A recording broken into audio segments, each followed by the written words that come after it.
భారత చరిత్రలో greatest spy అనగానే ముందుగా గుర్తొచ్చే పేరు అజిత్ దోవల్. ఆయన ధైర్య సాహసాలకు సంబంధించిన ఎన్నో కథలు మీరు వినే ఉంటారు. కానీ అజిత్ దోవల్ ఒక్కరే దేశాన్ని కాపాడలేరు కదా.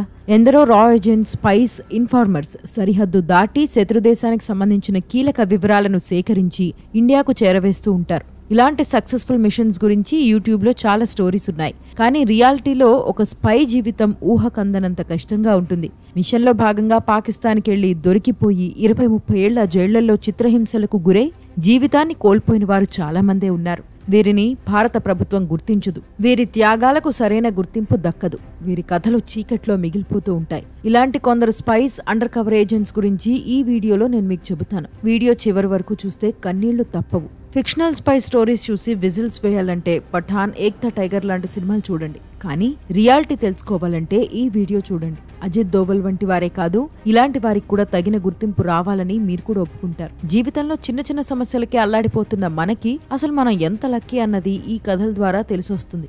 అండ్ వీడియోలో ఏ పాయింట్లో అయినా మీకు కంటెంట్ నచ్చితే మా ఎఫర్ట్స్ ని గుర్తించి ఈ వీడియోని లైక్ చేయండి, మన ఛానల్ని సబ్స్క్రైబ్ చేసుకోండి. ఇండియన్ గ్రేటెస్ట్ రా ఏజెంట్స్ లో ఒకరు Ravindra Kaushik. The black tiger గా గుర్తింపు పొందిన రవీంద్ర కౌశిక్ కథ జేమ్స్ బాండ్ సినిమాలకు తీసిపోదు. కానీ దానికి దీనికి ఒక్కటే డిఫరెన్స్. జేమ్స్ బాండ్ సినిమాలు ఫిక్షనల్, ఈ ఏజెంట్ రవీంద్ర కౌశిక్ ఒరిజినల్. రాజస్థాన్లోని శ్రీ గంగానగర్లో 1952లో జన్మించిన రవీంద్ర కౌశిక్ కి థియేటర్ పర్ఫార్మెన్స్, మిమిక్రీ అంటే చాలా ఇష్టం. 21 ఏళ్ల వయసులో లక్నోలో జరిగిన ఓ నేషనల్ థియేటర్ ఫెస్టివల్లో ఇండియన్ రా ఏజెంట్ గా అద్భుతమైన ప్రదర్శన ఇచ్చారు. చైనా అధికారులకు దొరికిపోయిన ఒక రా ఏజెంట్ గా ఆయన చేసిన ప్రదర్శనను అక్కడే ఉన్న ఒక నిజమైన రా అధికారి చూశారు. రవీంద్ర కౌశిక్ ని సంప్రదించి పాకిస్తాన్ లో అండర్ కవర్ ఏజెంట్ గా పనిచేయాలని ఆఫర్ చేశారు. 1973లో రాలో చేరిన ఆయన 2 ఏళ్ల పాటు కఠిన శిక్షణ తీసుకున్నారు. స్వతహాగా బ్రాహ్మణుడైన రవీంద్ర కౌశిక్ ఆ ట్రైనింగ్ తర్వాత ఒక ముస్లింలా బయటకొచ్చారు. 1975లో పాకిస్తాన్లోని ఇస్లామాబాద్ కు వెళ్లి నబీ అహ్మద్ షకీర్ గా జీవితం మొదలుపెట్టారు. కరాచీ యూనివర్సిటీలో LLB పూర్తి చేశారు. అనంతరం పాకిస్తాన్ ఆర్మీలోని మిలిటరీ అకౌంట్స్ డిపార్ట్మెంట్ లో ఆఫీసర్ గా చేరారు. ఆ తర్వాత మేజర్ ర్యాంక్ కి ప్రమోట్ అయ్యారు. 1979 నుంచి 1983 వరకు పాకిస్తాన్ ఆర్మీకి చెందిన ఎన్నో కీలక విషయాలను ఇండియాకు పంపించేవారు. రవీంద్ర కౌశిక్ ఒక పాకిస్తానీ మహిళను పెళ్లి చేసుకున్నారు. వారికి ఒక బిడ్డ కూడా పుట్టాడు. రవీంద్ర కౌశిక్ ఎంత ప్రొఫెషనల్ అంటే తన భర్త ఒక ఇండియన్ రా ఏజెంట్ అని భార్య కూడా తెలియదు. కానీ ఈ రా ఏజెంట్ కథ సుఖాంతం అవ్వలేదు. 1983లో రవీంద్ర కౌశిక్ పాకిస్తాన్కి దొరికిపోయారు. దీని వెనక 2 కథలున్నాయి. ఒకటి, మరో రా ఏజెంట్ దొరికిపోయి అతను రవీంద్ర కౌశిక్ పేరు బయట పెట్టాడని చెబుతూ ఉంటారు. అయితే పాకిస్తాన్లో అసలు బంధువులే లేని రవీంద్ర కౌశిక్ పై ఆర్మీలో అనుమానాలు పెరిగాయని, ఆ తర్వాత అరెస్ట్ అయ్యారని ఇంకో కథ కూడా ఉంది. 1985లో రవీంద్ర కౌశిక్ కి మరణశిక్ష విధించింది పాకిస్తాన్ సుప్రీంకోర్టు. ఆ తర్వాత దాన్ని జీవిత ఖైదుగా మార్చింది. 16 ఏళ్ల పాటు ఆయన్ని వివిధ జైళ్లలో ఉంచారు. అక్కడి అధికారుల సాయంతో భారత్లోని తన కుటుంబానికి ఆయన సీక్రెట్ గా లెటర్స్ రాసేవారు. దేశానికి ప్రాణత్యాగం చేసేందుకు సిద్ధపడే వీరులను భారత ప్రభుత్వం ఇలాగైనా చూసుకునేది. నేను అమెరికన్ అయ్యుంటే అరెస్ట్ అయిన 3 రోజుల్లో బయటకొచ్చేవాణ్ణి అని గవర్నమెంట్ పై తన అసంతృప్తిని బయటపెట్టేవారు. పలు నివేదికల ప్రకారం రవీంద్ర కౌశిక్ కి సాయం చేయాలని ఆయన కుటుంబం భారత ప్రభుత్వాన్ని ఎన్నోసార్లు అభ్యర్థించింది. కానీ ఫలితం దక్కలేదు. రవీంద్ర కౌశిక్ ఒక భారత స్పై అని ప్రభుత్వం ఎప్పుడూ గుర్తించలేదు. 2001 నవంబర్లో టీబీ కారణంగా పాకిస్తాన్ మనవాలి సెంట్రల్ జైల్లో ఇండియాస్ గ్రేటెస్ట్ స్పై తుది శ్వాస విడిచారు. నెంబర్ 2, కశ్మీర్ సింగ్. ఇండియన్ రా ఏజెంట్ కశ్మీర్ సింగ్ కథ ఎంతో ప్రత్యేకం. ఇండియన్ స్పై అంటూ పాకిస్తానీలు ఆయన్ని అరెస్ట్ చేసి 35 ఏళ్లు జైల్లో పెట్టి చిత్రహింసలకు గురి చేసిన భారత్ కు వ్యతిరేకంగా కశ్మీర్ సింగ్ ఒక్క మాట కూడా మాట్లాడలేదు. పంజాబ్ కి చెందిన కశ్మీర్ సింగ్ ని 1968 సమయంలో మిలిటరీ ఇంటెలిజెన్స్ వింగ్ రిక్రూట్ చేసుకుంది. భారత్ కోసం పనిచేస్తావా అని అడగ్గా ఖచ్చితంగా చేస్తానని గర్వంగా చెప్పి మిలిటరీ ఇంటెలిజెన్స్ లో చేరారు కశ్మీర్ సింగ్. అక్కడ ఆయనకు కొంతకాలం పాటు ఫోటోగ్రఫీలో శిక్షణ ఇచ్చారు. ఆయనకు అప్పటికే ఉర్దూపై పట్టు ఉండటం ప్లస్ అయింది. కశ్మీర్ సింగ్ శిక్షణ ముగిసిన తర్వాత 1969లో తొలిసారి ఆయన్ని సరిహద్దు దాటించారు. గుర్దాస్పూర్లోని డేరా బాబా నానక్ ప్రాంతంలో ఇండో పాక్ బార్డర్ దాటిన ఆయన లాహోర్ కి వెళ్లారు. లాహోర్, ముల్తాన్, బహవల్పూర్, సహివాల్ ప్రాంతాల్లో పాకిస్తాన్ కి చెందిన కీలక స్థావరాలను ఫోటోలు తీసి ఇండియాకు తిరిగొచ్చారు. ఆ తర్వాత పాకిస్తాన్ కి దాదాపు 50 ట్రిప్స్ వేశారు. ఆయన ఇచ్చిన సమాచారం ఇండియన్ ఆర్మీకి ఎన్నో రకాలుగా ఉపయోగపడింది. కశ్మీర్ సింగ్ పాకిస్తాన్ కి వెళ్లిన ప్రతిసారి ₹150 డైలీ అలవెన్స్ లభించేది. ఆయనకు మిలిటరీ ఇంటెలిజెన్స్ ₹480 నెలవారీ జీతం ఇచ్చేది. కానీ ఒకరోజు పాకిస్తాన్ పోలీసులకు కశ్మీర్ సింగ్ దొరికిపోయారు. పాకిస్తాన్ నుంచి ఇండియాకు వస్తున్న సమయంలో ఆయన బస్సును పోలీసులు అడ్డుకున్నారు. కశ్మీర్ సింగ్ ని అరెస్ట్ చేశారు. ఆ సమయంలో తన వల్ల ఇండియాకు హాని జరగకూడదని తనతో ఉన్న కెమెరా పోలీసులకు చిక్కకుండా జాగ్రత్త పడ్డారు. కశ్మీర్ సింగ్ ఒక భారత స్పై అని పాకిస్తాన్ నిరూపించలేకపోయింది. కానీ ఆర్మీ కోర్టు మాత్రం ఆయనకి మరణశిక్ష విధించింది. జైలు జీవితంలో ఆయన చిత్రహింసలకు గురిచేశారు. జైల్లో ఒక చిన్న గదిలో ఒక చిన్న పోల్ కి ఆయన్ని 17 ఏళ్ల పాటు కట్టేశారు. దాదాపు 3 దశాబ్దాల పాటు ఆయన సూర్యుడిని చూసింది లేదు.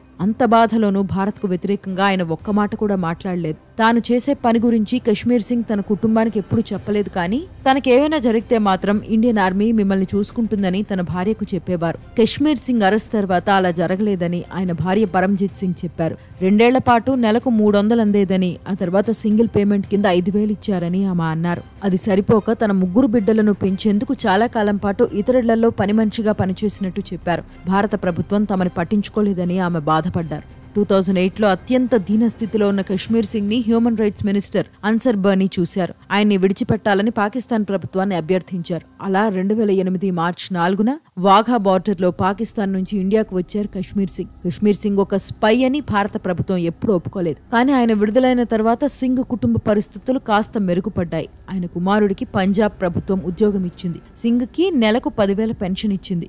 అటు పాకిస్తాన్ జైళ్లలో ఎంత చిత్రహింసలకు గురైనా, ఇటు తాను లేని సమయంలో తన కుటుంబం పడిన కష్టాల గురించి తెలుసుకున్నా కశ్మీర్ సింగ్ మాత్రం కోపం పెంచుకోలేదు. ఇండియా కోసం పనిచేసినందుకు చాలా గర్వంగా ఉంది అని అనేవారు.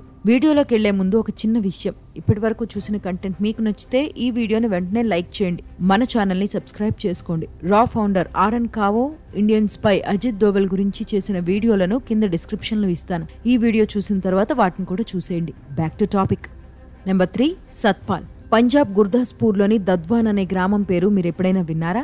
ఈ గ్రామానికి విలేజ్ ఆఫ్ స్పైస్ గా గుర్తింపు లభించింది. ఇక్కడి ప్రజల్లో చాలా మంది భారత్కు స్పైగా పనిచేశారని దీన్ని బట్టి అర్థం చేసుకోవచ్చు. కొందరు రా ఏజెంట్స్ అయితే ఇంకొందరు మిలిటరీ ఇన్ఫార్మర్స్ గా పనిచేసేవారు. ఇలాంటి మిలిటరీ ఇన్ఫార్మర్స్ లో ఒకరు సత్పాల్. 1985 నుంచి మిలిటరీ ఇన్ఫార్మర్ గా ఉన్నారు సత్పాల్. 1999 వరకు 20 కన్నా ఎక్కువ సార్లు పాకిస్తాన్ కు వెళ్లొచ్చారు. సత్పాల్ పాక్ కి వెళ్లిన ప్రతిసారి ఆయన భార్య జీతు నిద్రపోయేవారు కాదు. వెళ్లిన వ్యక్తి తిరిగొస్తారా అని భయంగా గడిపేవారు. వెళ్లొద్దని భార్య ఎంత చెప్పినా మిలిటరీ నుంచి అందే డబ్బు కోసం ఆయన పాక్ కి వెళ్లేవారు. కానీ 1999లో జీతు భయం నిజమైంది.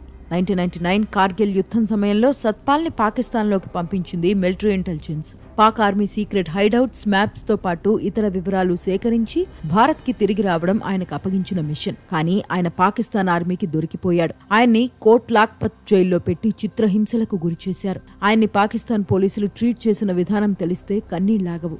అందుకే జస్ట్ చిత్రహింసలన్న పదం వాడుతున్నాను. కానీ చాలా నెలల పాటు ఆయన సూర్యుడినే చూడలేదు. సత్పాల్ అరెస్ట్ అయ్యారన్న విషయం చాలా నెలల తర్వాతే ఆయన కుటుంబానికి తెలిసింది. 2000 మార్చిలో టీబీ కారణంగా సత్పాల్ మరణించారని పాక్ చెప్పింది. ఈ విషయం సత్పాల్ కుటుంబానికి 40 రోజుల తర్వాతే తెలిసింది. చివరికి సరిహద్దు దాటిన సత్పాల్ మృతదేహం ఆయన కుటుంబ సభ్యుల వద్దకు చేరింది. శరీరంపై ఉన్న 3rd డిగ్రీ గాయాలు చూసి సత్పాల్ టీబీ కారణంగా మరణించలేదని ఆయన కుటుంబ సభ్యులకు అర్థమైంది. సత్పాల్ సింగ్ ఒక ఇన్ఫార్మర్ అని ప్రభుత్వం గుర్తించలేదు. ఫలితంగా తమకు ఎలాంటి ఆర్థిక సాయం అందలేదని ఆయన కుటుంబం ఆవేదన వ్యక్తం చేసింది. నెంబర్ 4, మోహన్ లాల్ భాస్కర్.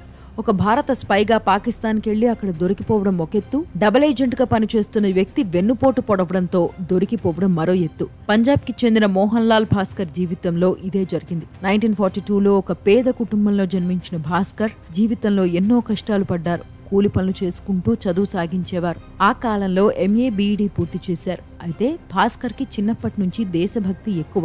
దాన్ని తన కవితల రూపంలో ప్రదర్శించేవారు. 1965లో భగత్ సింగ్ మెమోరియల్లో దేశభక్తిపై అద్భుతమైన కవితను రాసి వినిపించారు. అక్కడే ఉన్న ఒక ఆఫీసర్ మోహన్ లాల్ భాస్కర్ ని కలిశారు. దేశభక్తి పేరుతో కవితలు రాయడం చాలా సులభం, కానీ దేశం కోసం ప్రాణత్యాగం చేయడం కష్టం. నీకా ధైర్యం ఉందా అని అడిగారు. సరిహద్దులో అవసరం ఉంటే పిలువు, నీకన్నా 4 అడుగులు ముందుంటాను అని జవాబిచ్చారు మోహన్ లాల్ భాస్కర్. అలా ఆయన మిలిటరీ ఇంటెలిజెన్స్ లో చేరారు. శిక్షణానంతరం 1967 వరకు చాలాసార్లు పాకిస్తాన్లోకి వెళ్లి కీలక సమాచారాన్ని తీసుకొచ్చేవారు. కానీ 1968లో కథ పూర్తిగా మారిపోయింది. 1968లో కౌంటర్ ఇంటెలిజెన్స్ ఆపరేషన్ లో భాగంగా మరో ఏజెంట్ తో కలిసి పాకిస్తాన్ కు వెళ్లారు భాస్కర్. కానీ తన సహచరుడు డబుల్ ఏజెంట్ అని, సొంత ప్రయోజనాల కోసం ఇండియాకు పాకిస్తాన్ కు పనిచేశాడని ఆయనకు తెలియదు. చివరికి ఆ డబుల్ ఏజెంట్ భాస్కర్ ని పాకిస్తాన్ కు పట్టించాడు.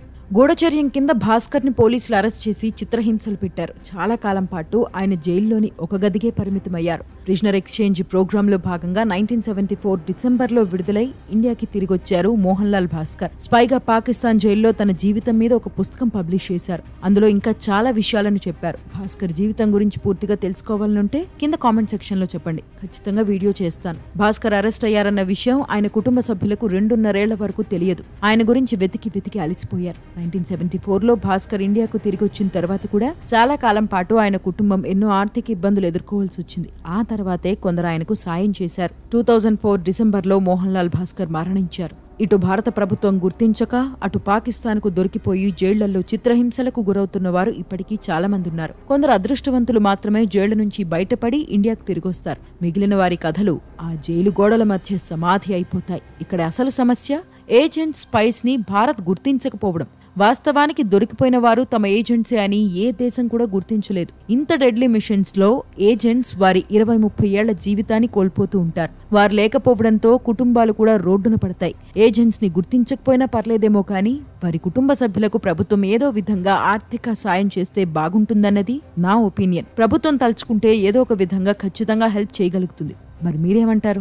ఎన్ని కష్టాలు పడినా, ఎన్ని చిత్రహింసలకు గురైనా, సొంత ప్రభుత్వం పట్టించుకోకపోయినా అండర్ కవర్ ఏజెంట్స్ స్పైస్ లో చాలా మంది దేశం కోసం పనిచేసేందుకు ఇప్పటికీ ఎప్పటికీ గర్వపడుతూ ఉంటారు. ఇది ఫ్రెండ్స్ ఇవాల్టి వీడియో. చీకట్లో మిగిలిపోయిన ఈ హీరోల కన్నీటి గాథలు ఖచ్చితంగా అందరికీ తెలియాలన్న ఉద్దేశంతో చేసిన ఈ వీడియో మీకు నచ్చిందనే ఆశిస్తున్నాను. మా ఎఫర్ట్స్ మీకు కనిపిస్తే ఈ వీడియోని లైక్ చేయండి, మన ఛానల్ని సబ్స్క్రైబ్ చేసుకోండి. ఈ వీడియో ఎలా ఉందో కామెంట్ చేయండి. More videos coming up. Stay tuned.